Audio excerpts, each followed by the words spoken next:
Baik, Assalamualaikum warahmatullahi wabarakatuh. Pada kesempatan kali ini saya akan memberikan sedikit informasi tentang multimedia. Apa itu yang disebut sebagai multimedia? Baiklah, kita langsung saja. Seperti yang telah kita ketahui, ada beberapa hal yang perlu kita jelaskan tentang media. Sebelum kita masuk ke multimedia, ada beberapa hal yang perlu kita jelaskan tentang media, di mana media ini digunakan untuk menjelaskan suatu informasi atau menyampaikan informasi kepada orang lain, di mana ketika kita tidak menggunakan media, bisa jadi informasi yang kita sampaikan kepada orang tersebut ataupun kita bermaksud untuk mentransfer ilmu kita kepada orang lain itu tidak akan dipahami oleh orang yang mendengarkan materi yang kita jelaskan. Nah, ada beberapa media yang biasanya digunakan terutama untuk pembelajaran. Yang pertama yaitu dengan teks, kemudian yang kedua dengan gambar, biasanya dalam bentuk poster, kemudian dalam bentuk spanduk dan lain-lain. Kemudian dalam bentuk audio, ini bisa kita dengarkan, biasanya ada dari RRI, biasanya menjelaskan tentang suatu materi, apalagi di era pandemi seperti sekarang ini. Kemudian selanjutnya dengan video. Jadi di dalam video itu dijelaskan bagaimana materi itu disampaikan, orang juga bisa melihat, kemudian orang juga bisa mendengarkan apa yang disampaikan. Kemudian lanjut ke era digital sekarang ini, masuk kepada animasi. Jadi untuk menggambarkan hal-hal yang memang tidak mungkin dijelaskan. Contoh misalkan terjadinya mulai dari proses berkembangnya embrio sampai dengan membentuk suatu makhluk. Jadi itu bisa dijelaskan dengan animasi sehingga orang lebih memahami apa yang disampaikan. Nah, itu yang disebut sebagai media. Ada berbagai macam media. Kemudian pertanyaan selanjutnya, apa itu yang disebut sebagai multimedia? Multimedia dari kata-kata media dan multi. Multi berarti kumpulan semua media-media yang tadi saya sampaikan.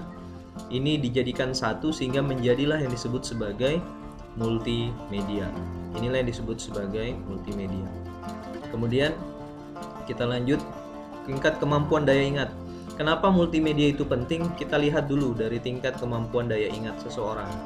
Nah, seperti yang telah kita himpun dari beberapa penelitian mengungkapkan bahwa untuk kemampuan audio atau kemampuan untuk mendengarkan, dari hasil yang didengarkan oleh seseorang terhadap suatu informasi, daya ingatnya itu sampai kepada tahapan 10%. Kemudian kalau misalkan dengan visual, maka itu sampai 20%. Kemudian untuk audio visual atau biasa kita sebut sebagai video itu sampai 50%.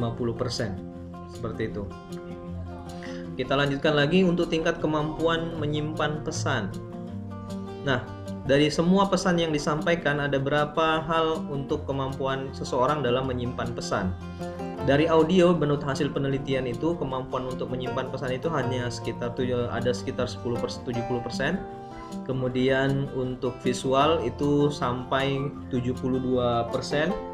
Kemudian audio visual itu sampai 85%. Seperti itu. Nah, ini kemampuan menyimpan pesan kita ini kan pasti berangsur-angsur hilang.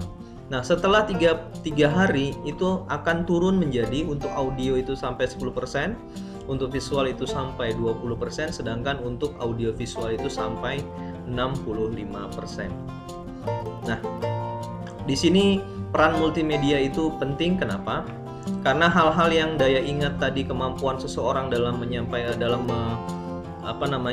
pesan yang disampaikan oleh orang lain tadi, kemampuan seseorang untuk mengingat kembali informasi yang telah disampaikan, maka dari semuanya kemampuan membaca 10%, mendengar 20%, kemudian melihat itu 30%, melihat dan mendengar dari video atau audio visual itu 50%.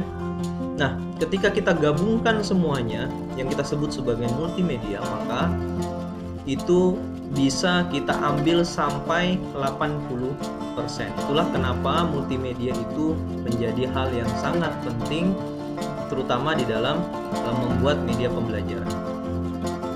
Nah, prinsip-prinsip pembelajaran multimedia itu dibagi ke dalam beberapa hal. Yang pertama adalah immediate feedback. Artinya secepat mungkin dari multimedia yang kita buat itu harus cepat-cepat mendapatkan respon dari peserta didik.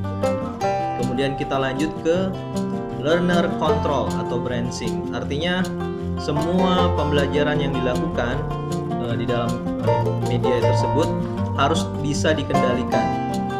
Misalkan kita buat multimedia tersebut, kita harus tahu ini peserta didik sedang ngapain saja dengan media yang kita buat, seperti itu. Kemudian selanjutnya harus logik systematic. Artinya apa?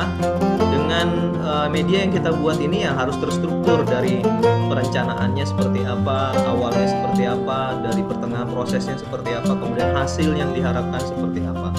Kemudian yang terakhir harus simulatif atau interaktif. Jadi semua yang dibuat dalam multimedia itu harus memenuhi syarat interaktif, harus sesering mungkin untuk melakukan interaksi dengan peserta didik.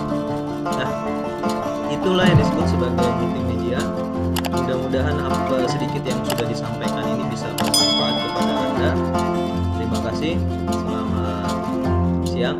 Assalamualaikum warahmatullahi wabarakatuh.